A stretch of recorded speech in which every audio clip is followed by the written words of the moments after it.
Pratap Lalan top के viewer हैं, 40 साल के हैं। उन्होंने हमसे बात की, बताया कि उनके हाथ पैरों में बहुत कमज़ोरी महसूस होती है। मेहनत वाला कोई काम करते हैं, जैसे सामान उठाना, चलना फिरना, तो हाथ पैर एकदम थक जाते हैं, उनमें दर्द होने लगता है। ज़्यादा देर लिख लें या फिर कीबोर्ड पर उंगलियां चला लें तो उंगलियां दुखने लगती हैं। ऐसा लगता है जैसे शरीर में ताकत ही नहीं। दिक्कत बढ़ने पर वो डॉक्टर के पास गए। कुछ जांच हुई तो पता चला उनकी मांसपेशियां कमज़ोर हो गई हैं, उनकी ताकत घट गई है। प्रताप हैरान है क्योंकि आमतौर पर ये दिक्कत तो बुजुर्गों को होती है, वो बुजुर्ग तो है नहीं, लेकिन फिर भी उन्हें ये परेशानी हो रही है। प्रताप चाहते हैं हम सेहत में मसल लॉस पर बात करें और दूसरे लोगों को भी इसके बारे में बताएं। अब भला हम अपने व्यूअर की बात कैसे टाल सकते हैं, खासकर जब ये दिक्कत बहुत ही आम है।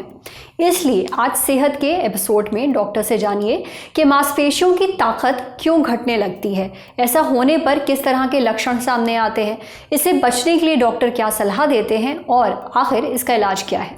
सुनिए।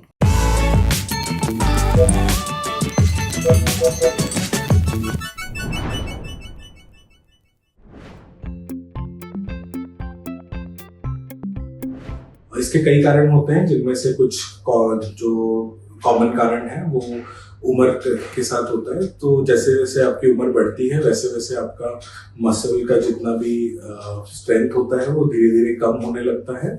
एंड दूसरा कॉमन कारण पुअर न्यूट्रिशन है। अगर आपका खान पान एडिक्वेट नहीं है, आपको बैलेंस डाइट नहीं ले रहे हैं आप, तो उस केस में आपको मसल लॉस हो सकता है। इनएक्टिविटी या लोग अगर अपना एक्सरसाइजेस नहीं कर रहे हैं रेगुलर, आप अपना फिजिकल एक्टिविटी बिल्कुल भी नहीं कर रहे हैं, तो उन केसेस में भी आपका मसल लॉस हो सकता है। किसी भी तरह का क्रॉनिक इलनेस जैसे कि डायबिटीज हो, किडनी का कोई प्रॉब्लम हो, लीवर का प्रॉब्लम हो, इन सब चीज़ों की वजह से भी आपका मांसपेशियों में कमजोरी आने की संभावना रहती है। पेशेंट को कमजोरी फील होती है, जल्दी थक जाता है। जो रूटीन नॉर्मल काम वो रोजमर्रा की वैसे ही करता है, उन सेम काम को करने में उसको ज्यादा जल्दी थकान हो जाती है। जैसे कि थोड़ा दूर चलने के बाद वीकनेस लगना या पैरों में या हाथों में क्रैम्प्स आना। अगर कोई ज्यादा लिखता है या राइटिंग कर रहा है उस केस में उसके हाथों में क्रैम्प्स आना।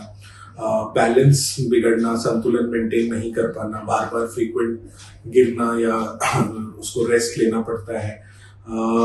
तो ये कुछ कॉमन लक्षण है जो मांसपेशियों की कमजोरी के कारण हो सकते हैं। जनरली इसके लिए मेडिसिन की रिक्वायरमेंट नहीं रहती है। पहले हम जनरल सलाह देते हैं पेशेंट को कि वो एक तो पहले अपना रूटीन में फिजिकल एक्टिविटी या एक्सरसाइज व्यायाम इंक्लूड करें। रोज 15 से 20 मिनट के लिए अपना चाहे ब्रिस्क वॉकिंग हो, अगर पेशेंट दौड़ सकता है तो रनिंग हो, वेट ट्रेनिंग हो, इन सब चीज़ों अंडर गाइडेंस ऑब्वियसली। तो इन सब चीज़ों से वो अपना मसल स्ट्रेंथ को और मसल का जो एक बल्क होता है उसको मेंटेन कर सकता है। बैलेंस डाइट लेना जिसमें प्रोटीन और मिनरल्स का संतुलन बराबर रहे। प्रोटीन के लिए वेजिटेरियन नॉन वेजिटेरियन ऑप्शंस दोनों एक्सप्लोर कर सकते हैं। मिनरल्स में mainly calcium, vitamin D3, magnesium, इन सब चीज़ों का अमाउंट जो है वो प्रॉपर होना चाहिए डाइट में। उसके अलावा पेशेंट को अगर कोई रूटीन चेकअप्स कराने चाहिए ताकि अगर कोई क्रॉनिक इलनेस है, चाहे वो हार्ट रिलेटेड हो, किडनी रिलेटेड हो, उन सब चीज़ों के बारे में उसको जल्दी पता लगे और उसके हिसाब से वो अगर उसका ट्रीटमेंट कराए तो उसको उसका साइड इफेक्ट जो होता है मसल लॉस का वो उसको फील नहीं होगा। अगर कोई स्मोकिंग करता है या अल्कोहल इंटेक करता है तो उनका भी साइड इफेक्ट रहता है मसल लॉस, तो वो अवॉइड करना चाहिए।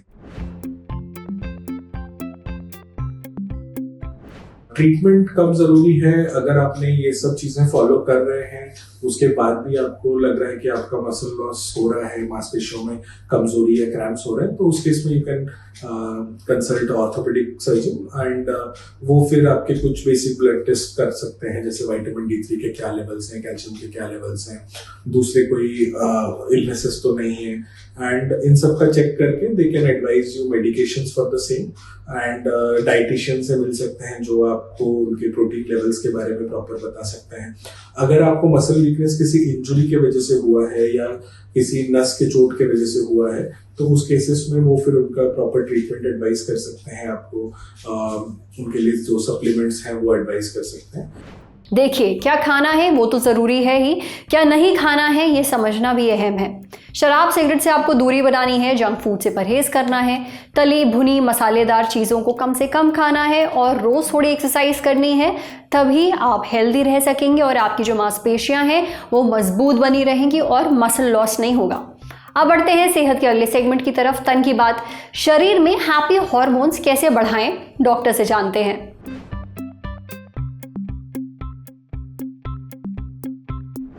आप खुश कब होते हैं? कुछ लोग कहेंगे जब सैलरी अकाउंट में आती है, कुछ लोग कहेंगे जब उस स्पेशल समवन का मैसेज या फ़ोन आता है। कुल मिलाकर हर इंसान की खुशी की वजह अलग है, पर एक चीज़ हम सब में कॉमन है। खुशी वाली फीलिंग, उसका एहसास हमें तब होता है जब हमारे खून में कुछ खास हार्मोन रिलीज़ होते हैं। इन्हें फील गुड हार्मोन्स भी कहते हैं। ये हार्मोन्स हैं एंडोर्फिन, ऑक्सीटोसिन, सेरोटोनिन और डोपामिन। अब ज़रूरी नहीं है कि लाइफ में कुछ बहुत बढ़िया हो तो ही ये हार्मोन्स रिलीज़ होंगे। इन्हें आसानी से उल्लू बनाया जा सकता है। शरीर में इन्हें कैसे नेचुरल तरीके से रिलीज़ कराया जाए, ये हमें बताया डॉक्टर पूजा आनंद ने। पहले बात एंडोर्फिन्स की। जब भी हमारे शरीर में कहीं दर्द होता है तो हम पेन किलर खाते हैं, लेकिन शरीर में भी नेचुरल पेन किलर होते हैं, इन्हें एंडोर्फिन्स कहते हैं। जब भी हम स्ट्रेस में होते हैं, हमें अच्छा नहीं लग रहा होता, तब खुद को रिलैक्स करने के लिए शरीर एंडोर्फिन हार्मोन छोड़ता है। इसके लेवल तब भी बढ़ते हैं जब हम एक्सरसाइज करते हैं, योगा करते हैं, लोगों से हमदर्दी जताते हैं और उनकी मदद करते हैं। और सिर्फ यही नहीं, जब हम खिलखिला कर हंसते हैं तब स्ट्रेस हार्मोन कोर्टिसोल का लेवल कम होता है और एंडोर्फिन्स का लेवल बढ़ता है। इससे तनाव कम होता है और दर्द से राहत मिलती है। अब नंबर आता है ऑक्सीटोसिन हार्मोन का। इसे लव हार्मोन भी कहते हैं। किसी भी तरह की बॉन्डिंग से इस हार्मोन का लेवल शरीर में बढ़ाया जा सकता है, जैसे किसी को गले लगाने से, प्यार से हाथ पकड़ने से, आपस में बैठने बातचीत करने से और ब्रेस्ट फीडिंग करने से ये माओ में रिलीज होता है। यहाँ तक कि जब आप अपने पालतू जानवर को सहलाते हैं तब भी आपके शरीर में ऑक्सीटोसिन हार्मोन का लेवल बढ़ जाता है। तीसरा हैप्पी हार्मोन है सेरोटोनिन। ये हमारा मूड तो अच्छा बनाता ही है, नींद और हासमा सुधारने में भी मदद करता है। हमारी भूख को कंट्रोल करता है ताकि हम ज़रूरत से ज़्यादा ना खाएं। इसका लेवल बढ़ाना है तो एक्सरसाइज करिए, अच्छी नींद लीजिए और बैलेंस्ड डाइट खाइए। थोड़ी देर धूप में भी बैठिए। ऐसा देखा गया है कि सूरज की अल्ट्रावायलेट यानी कि यूवी रेस से शरीर में सेरोटोनिन हार्मोन का लेवल बढ़ता है। देखिए, यूवी रेस हमारी स्किन के लिए सही नहीं है, इसलिए बहुत देर तक धूप में ना बैठिए। 10 से 15 मिनट तक धूप में बैठना काफ़ी होगा और जब भी धूप में जाइए सनस्क्रीन लगा कर जाइए। इसके अलावा ध्यान लगाइए, इससे भी सेरोटोनिन का लेवल बढ़ता है, स्ट्रेस कम होता है, मन शांत होता है और फोकस सुधरता है। अब बारी है डोपामिन हार्मोन की। ये फील गुड हार्मोन है, यानी हमें अच्छा महसूस कराता है। डोपामिन हार्मोन हमारे दिमाग के रिवॉर्ड सिस्टम का एक हिस्सा है। माने जब हम कोई ऐसा काम करते हैं जिससे हमें खुशी मिलती है तो ये हार्मोन रिलीज होता है, जैसे कोई आउटडोर एक्टिविटी करना, एक्सरसाइज करना, हंसना, बोलना, लोगों का ख्याल रखना, दोस्तों से मिलना, तब भी दिमाग में डोपामाइन रिलीज होता है। इसके अलावा जब आप अपने मन का खाते हैं, म्यूजिक सुनते हैं, तब भी इस हार्मोन के लेवल शरीर में बढ़ते हैं। आपको बस ये एक्टिविटीज़ करनी है, ऐसा करने से ये हार्मोन्स रिलीज होंगे और आपको अच्छा लगेगा। समझे। अब बारी सेहत के आखिरी सेगमेंट की, खुराक यानी एक झक्कासी हेल्थ टिप। हम भारतीयों में किन विटामिन्स और मिनरल्स की भारी कमी है, रिसर्च से पता चला है। माइक्रोन्यूट्रिएंट्स जैसे कि विटामिन्स और मिनरल्स हमारी डाइट का एक ज़रूरी हिस्सा हैं। शरीर के विकास और बीमारियों से बचाने में इनका बहुत बड़ा रोल है। लेकिन आपको क्या ये पता है, हम भारतीय इन्हीं माइक्रोन्यूट्रिएंट्स को बहुत कम मात्रा में खा रहे हैं। The Lancet global health journal में इससे जुड़ी एक रिसर्च छपी है। इसे अमेरिका की हार्वर्ड यूनिवर्सिटी के रिसर्चर्स समेत एक इंटरनेशनल टीम ने किया है। टीम ने इस रिसर्च में 185 देशों के लोगों को शामिल किया था और 15 माइक्रोन्यूट्रिएंट्स की खपत का अनुमान लगाया। रिसर्च से पता चला कि हम भारतीय आयरन, कैल्शियम और फोलेट को ज़रूरत से भी कम खा रहे हैं। और सिर्फ यही नहीं, दुनिया में 5 अरब लोग ऐसे हैं, यानी करीब 70% जनसंख्या, जो पर्याप्त मात्रा में आयोडीन, विटामिन ई और कैल्शियम नहीं ले रही। 4 अरब से ज़्यादा लोग ऐसे हैं जो आयरन, राइबोफ्लेविन, फोलेट और विटामिन सी को कम मात्रा में खा रहे हैं। रिसर्च में महिलाओं और पुरुषों के बीच भी तुलना की गई है। भारत में महिलाएं आयोडीन कम खा रही हैं, वहीं पुरुष जिंक और मैग्नीशियम कम खा रहे हैं। वर्ल्ड लेवल पर देखें तो महिलाओं की डाइट में आयोडीन, विटामिन B12 और आयरन की कमी है, वहीं पुरुषों की डाइट में मैग्नीशियम, जिंक, विटामिन B6 और विटामिन सी कम है। हालांकि इस रिसर्च में फोर्टिफाइड फूड्स या सप्लीमेंट्स को शामिल नहीं किया गया है। देखिए, फोर्टिफाइड फूड्स वो होते हैं जिनमें अलग से पोषक तत्वों को डाला जाता है या फिर उनकी मात्रा बढ़ा दी जाती है। तो जिन जगहों पर लोग फोर्टिफाइड फूड्स या सप्लीमेंट्स ज़्यादा खाते हैं वहाँ माइक्रो न्यूट्रिएंट्स की कमी बढ़ाकर बताई गई हो सकती है। कुल मिलाकर ज़रूरी है आपकी डाइट में हर पोषक तत्व हो। हम भारतीयों की डाइट में तो आयरन, कैल्शियम और फोलेट ज़रूर होना चाहिए। आयरन के लिए आप हरी पत्तेदार सब्जियां, चुकंदर, गाजर, अनार, पपीता, संतरा, गुड़ और चना खा सकते हैं। कैल्शियम के लिए दूध और दूध से बने प्रोडक्ट्स जैसे चीज़, दही, छाछ ले सकते हैं।